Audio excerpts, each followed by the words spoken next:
ओम नमः शिवाय। परी साधना कैसे करें? तो बहुत ही आसान टॉपिक है जो आज हम आपको बताने वाले हैं। जो बहुत अच्छा टॉपिक है। इनसे पहले आपको किसी ने ये टॉपिक नहीं बताया होगा, तो हम परी की साधना बताने वाले हैं, जिसमें ज़्यादातर सभी लोग इसीलिए साधनाएँ करते हैं ताकि वो चाहते हैं कि हमारे मन मुताबिक काम होना चाहिए।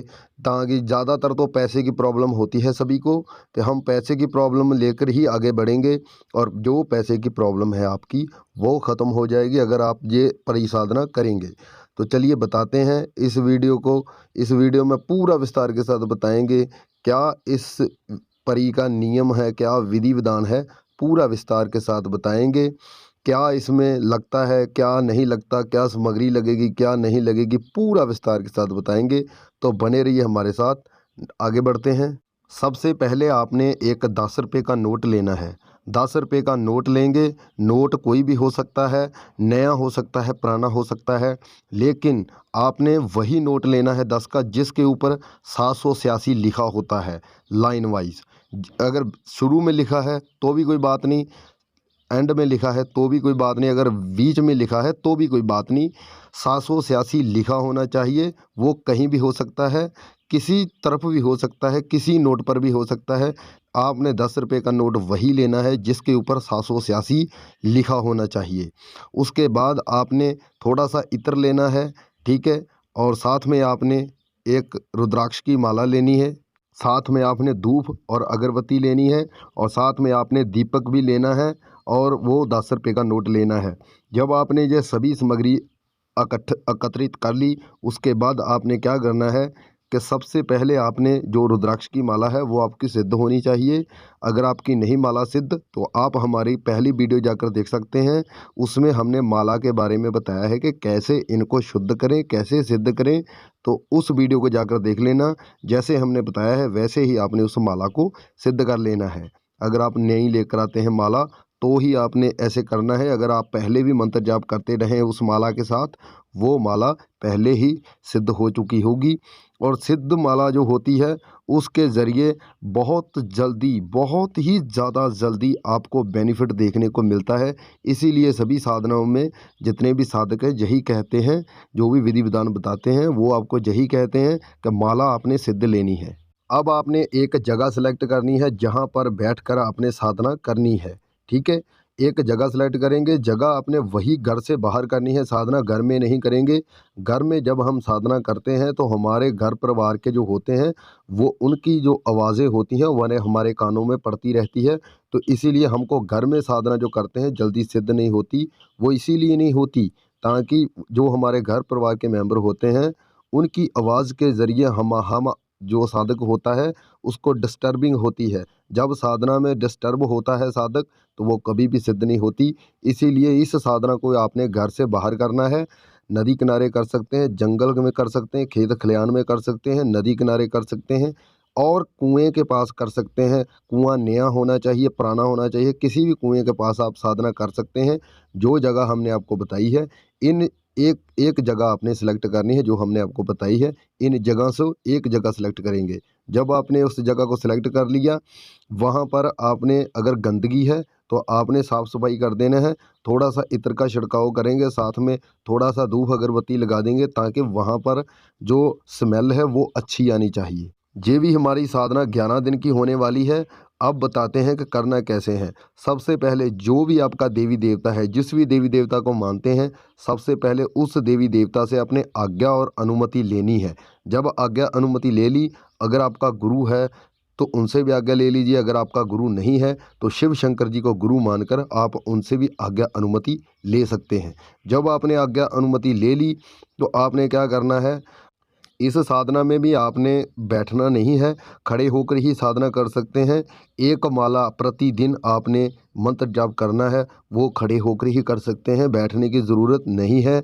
इस साधना में आपने बैठना नहीं है, खड़े होकर ही साधना करेंगे, ठीक है।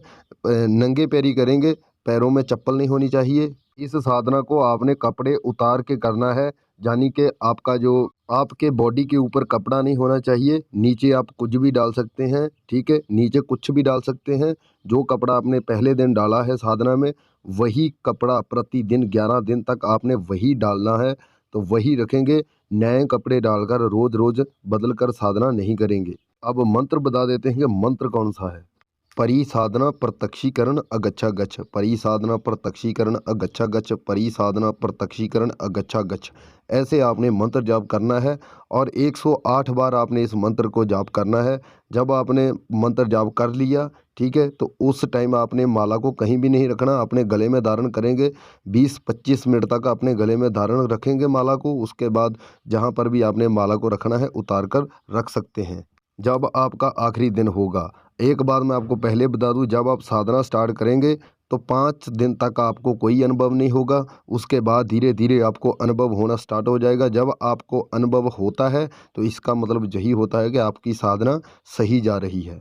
जब आपका आखिरी दिन होगा, यानी कि 11वां दिन होगा, उस दिन परी आपके सामने हाज़िर हो जाएगी। जब हाज़िर हो जाएगी तो आपको पूछेगी कि मुझे किस लिए बुलाया है, तो आपने यही कहना है, हे परी देवी, मैंने आपको जन कल्याण के लिए बुलाया है। और हर वीडियो में यही कहता हूँ, जो परी होती है ये भी 15-20 मिनट तक आपके पास रुकेगी, उसके बाद ये वापस चली जाएगी। अगर वो एक बार वापस चली गई तो उसके बाद दोबारा आपको साधना करनी पड़ेगी। तो इसीलिए आपने सबसे पहले वचन ही लेने हैं, ठीक है। 3 ही वचन आपने लेने हैं, 3 ही वचन आपने देने हैं। तो अब नियम की बात कर लेते हैं। तो वचन आपने थोड़ा-सा सोच समझ कर लेने हैं। ऐसा नहीं है कि वचन जो भी मिला आपने वही ले लेना है। वचन थोड़ा-सा सोच समझ कर लेना, ठीक है। अब नियम की बात कर लेते हैं कि नियम कौन-कौन से हैं इस साधना में। सबसे पहले आपने क्या करना है कि दारू पीकर साधना बिल्कुल नहीं करनी, ये हमारी तरफ से सख्त मनाही है।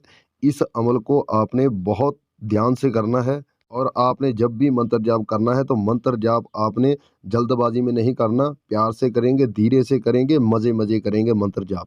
मीट, मछली, अंडा ये आपने बिल्कुल नहीं खाना। जब तक आपकी साधना चलती है तब तक आपने नहीं खाना। और कपड़े आपने वही डालने हैं जो आपने पहले दिन डाले हैं, वही 11 दिन तक आपने डालने हैं कपड़े। अब इस साधना को स्टार्ट किस दिन करेंगे वो भी आपको बता देते हैं। मंगलवार की रात्रि काल को आपने इस साधना को स्टार्ट कर देना है। मंगलवार यानी कि मंगलवार का जो दिन है, उस रात्रि काल में आपने इस साधना को स्टार्ट करना है। तो कितने बजे करेंगे? 11 बजे से लेकर 12 बजे के बीच-बीच आपने ये पूरा मंत्र जाप कर देना है और 1 घंटे के अंदर आप कर ही पाएँगे, एक ही तो माला करनी है। जैसे आपने पहले दिन साधना को स्टार्ट किया है, वैसे ही आपने 11 दिन तक लगातार वैसे ही करना है जैसे आपने पहले दिन किया है। तो जो आपने दीपक लेना है, दीपक आप छोटा भी ले सकते हैं, बड़ा भी ले सकते हैं, वो आपके ऊपर निर्भर है। और उसमें जो बाती हैं वो रुई की डालेंगे, जो रुई नॉर्मल हमारे होती है डॉक्टरों के पास, घरों के पास होती है, वही रुई डालेंगे नॉर्मल। और उसमें तेल आपने चमेली का डालना है, ठीक है। तेल आपने चमेली का ही डालना है, सरसों का नहीं डालना। अगर किसी मेरे भाई को डर वगैरह लगता है तो वो काल भैरव जी का साबर मंत्र लेकर, सुरक्षा मंत्र, उसको 21 बार जाप कर लीजिए। उसके बाद ही आप परी का मंत्र जाप कीजिए।